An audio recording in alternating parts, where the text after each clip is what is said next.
Boycott boycott 63 জেলা boycott Bangladesh team boycott boycott. আরে ভাই তোমরা এগুলো কি করতেছো? তোমরা সবাই মিলে মাঠের মাঝখানে ঢুকতেছো কেন? খেলা বন্ধ। বাংলাদেশ ক্রিকেট টিম 63 জেলা থেকে বয়কট। 63 জেলার কোন জেলায় বাংলাদেশ টিম নিরাপত্তা পাবে না। কিন্তু বাংলাদেশ ক্রিকেট টিমের অপরাধটা কি? বাংলাদেশ টিমের ফ্যান ফলোয়ার আমার জাঙ্গিয়া চুরি করছে।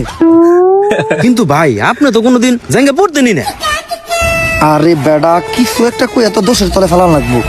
আগামী 24 ঘন্টার ভিতর যদি বাংলাদেশ টিম আমার জাঙ্গিয়া খুঁজে বাই করে না দেয় তাহলে বাংলাদেশ টিম বয়কট। কারণ যেখানে সেখানে দেয়া বাংলাদেশ টিমের ফ্যান ফলোয়াররা জাঙ্গিয়া চুরি করে বেড়াইবো, এইটা ড্যান্ডি হেলালের ফ্যান ফলোয়াররা কখনোই মাইনা নিব না। কিন্তু ভাই সামান্য একটা জাঙ্গিয়াই তো, এটা নিয়ে তো কাহিনী করে কি আছে? কাহিনী করার কি আছে মানে? ডেন্ডি হেলালের জাঙ্গিয়া ওইটা মিনিমাম 50,000 টাকা বেচতে পারতাম। এই যে শার্টটা চাইলে 1 লাখ টাকা বেচতে পারবো। কোনো একদিন দেখবেন নিচের চুল একটা ধরে টান দিয়ে সিরা বেচলাম 5 লাখ টাকা রেকর্ড করবো রেকর্ড। কিন্তু ভাই একটা জিনিস বুঝলাম না, আপনার এই মূল্যহীন জিনিসগুলো কিনে কোন ব্যাক কলেরা? এই যে আমার লোকে যে ব্যাক কলের আছে আরাই, এগুলার এক কথা তুমি আমার সন্তানও বলতে পারো। কারণ এরা আমার কথায় উঠতে গেলে উঠে, বইতে গেলে বহে, চুষতে গেলে চুষে। চুষে মানে? আরে পা চুষে পা।